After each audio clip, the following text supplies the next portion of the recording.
Hello বন্ধুরা, রোজকের মতো আজকেও এসে গেছি আমার রান্নাঘরে ডাঁটার এক লোভনীয় রেসিপি নিয়ে। ডাঁটা তো অনেক রকমভাবে রান্না করে খান, একবার এইভাবে রান্না করে দেখবেন, এতটাই অসাধারণ দুর্দান্ত হয়েছিল, ভাতের সাথে আর কিছু লাগবে না। সর্ষে ডাঁটা। তো চলুন, এই সর্ষে ডাঁটা বানানোর জন্য প্রথমেই যেটা লাগছে ডাঁটা আর সর্ষে। এখানে আমি কয়েকটা ডাঁটা ছোট টুকরো করে কেটে ছালগুলো ওপর থেকে ছেড়ে নিয়েছি, নিয়ে ধুয়ে পরিষ্কার করে নিলাম। এদিকে কড়া বসিয়ে দিলাম, কড়ার মধ্যে বেশ খানিকটা সাদা তেল দিয়ে দিলাম।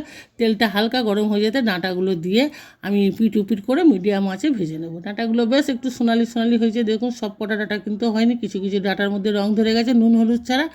ডাঁটাগুলো একটা প্লেটে তুলে নিলাম। ওই তেলের মধ্যে কেটে রাখা দুটো আলু লম্বা লম্বা করে কেটে রেখেছিলাম, সেটাকেও আমি ভেজে নেব। এদিকে একটা মিক্সার জার নিয়ে নিলাম, ঝালের জন্য 4টে মতো কাঁচা লঙ্কা, 6-7 কোয়া আদার টুকরো দিয়ে দিলাম, 6-7 কোয়া রসুন দিয়ে দিলাম, ছোটো চামচে 3 চামচ সাদা সর্ষে দিয়ে দিলাম, আর দিয়ে দিলাম এখানে পরিমাণ মতো নুন, সর্ষে যাতে তেতো না হয়ে যায়। আর দিয়ে দিলাম ছোটো চামচের 1 চামচ কাশ্মীরি লঙ্কার গুঁড়ো আর 1 চামচ হলুদ গুঁড়ো দিয়ে এটা একটা পেস্ট তৈরি করে নিলাম। এদিকে মশলাটাও রেডি হয়ে গেছে, এদিকে আমার আলুটাও সুন্দর ভাজা হয়ে গেছে। খুব বেশি লাল লাল করে নিয়ে হালকা একটা কালার আসতে আলুগুলোকে আমি তুলে নেব। আলু ডাঁটা ভাজা হয়ে গেছে, এইবার ওই কড়া বসে দিলাম, কড়ার মধ্যে বেশ খানিকটা সাদা তেল দিলাম। তেলটা গরম হয়ে যেতে এখানে ছোটো চামচের 1/2 চামচ গোটা জিরে, 1/2 চামচ সর্ষে, আর দিয়ে দিলাম কেটে রাখা একটা পেঁয়াজ কুচি, একদম ছোটো ছোটো করে কুচি করে রেখেছিলাম। আর দিয়ে দিলাম নুন।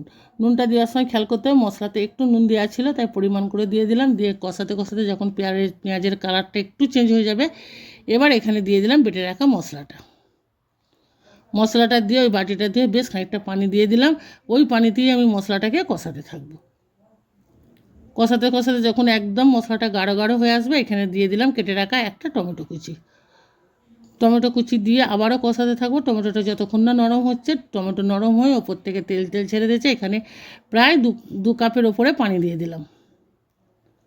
পানিটা দিয়ে মশলাটাকে সুন্দর করে একদম কষিয়ে নেবো, নাড়াচাড়া করে। এবার ফুটে উঠেছে, এবার ভেজে রাখা ডাঁটা আর আলুগুলো আমি দিয়ে দেবো। একদম সিম্পল রান্না, খেতে অসাধারণ দুর্দান্ত লাগবে।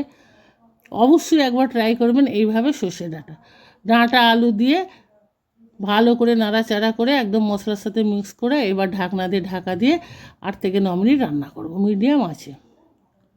8-9 মিনিট হয়ে গেছে, রান্না একদম শেষের পথে। দেখুন ডাঁটা আলু একদম ঝোল মাখা মাখা হয়ে গেছে, গা থেকে তেল তেল ছেড়ে দিয়েছে। খুব বেশি ঝোল হবে না, একটু নাড়াচাড়া করে এবার দিয়ে দিলাম বেশ কিছুটা ধনেপাতা কুচি। বেশ অনেকটাই ধনেপাতা কুচি দিয়েছি। সুন্দর করে একবার হালকা নাড়াচাড়া করে নেবো, করে নিয়ে এবার ঢাকনা দিয়ে ঢাকা দিয়ে গ্যাসের ফ্লেমটা আমি অফ করে দেবো। এবার ঢাকনাটা খুলে একটা বাটিতে আমি তুলে নেবো। এই সর্ষে ডাঁটা কেমন হয়েছে অবশ্যই জানাতে ভুলবেন না, আর একবার হলেও বাড়িতে বানিয়ে দেখবেন এই সর্ষে ডাঁটা। তো সবাই ভালো থাকবেন, সুস্থ থাকবেন, সাথে থাকবেন। আবার দেখা হবে অন্য কোনো রেসিপিতে। অবশ্যই বাড়িতে একবার হলেও ট্রাই করবেন। আমাদের রেসিপিগুলো যদি আপনাদের ভালো লাগে